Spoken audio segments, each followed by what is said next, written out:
क्या कभी आपने किसी फ़्लाइट में सफ़र किया है? अगर नहीं, तो फ़िल्म या ब्लॉग में किसी को सफ़र करते हुए ज़रूर देखा होगा। इस दौरान आपने एक बात ज़रूर नोटिस की होगी कि यात्रियों की मदद के लिए ज़्यादातर महिला स्टाफ ही होती है। यात्रियों की हर एक चीज़ का ध्यान रखने के लिए एयर होस्टेस को चुना जाता है। दुनिया भर की कई फ़्लाइट कंपनियाँ फ़्लाइट अटेंडेंट के तौर पर पुरुषों की अपेक्षा महिलाओं को ज़्यादा चुनती है। यही नहीं, विमान के भीतर काम कर रहे क्रू मेंबर में भी सर्वाधिक महिलाएं ही होती है। कुछ अनुमानों की माने तो मेल और फीमेल कैबिन क्रू मेंबर का रेशो लगभग 2:20 होता है। ये आंकड़े स्पष्ट बयां करते हैं कि फ्लाइट स्टाफ में महिलाओं की भागीदारी सबसे ज़्यादा होती है।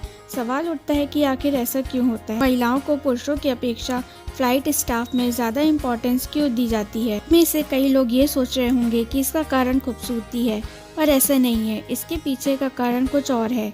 आइए जानते हैं। यह एक बहुत ही बड़ा साइकोलॉजिकल फैक्ट है कि कई लोग पुरुषों की बजाय महिलाओं की बातों को ज़्यादा ध्यान से सुनते हैं, और सुनते ही नहीं बल्कि उनकी बातों पर अमल भी करते हैं। फ्लाइट में सेफ्टी गाइडलाइंस और ज़रूरी दिशा निर्देशों का पालन करना ज़रूरी होता है।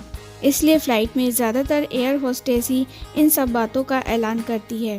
फ्लाइट स्टाफ में महिलाओं को ज़्यादातर चुने जाने की एक बड़ी वजह यह भी है कि उनका चरित्र पुरुषों की अपेक्षा ज़्यादा कोमल, उदार और विनम्र होता है।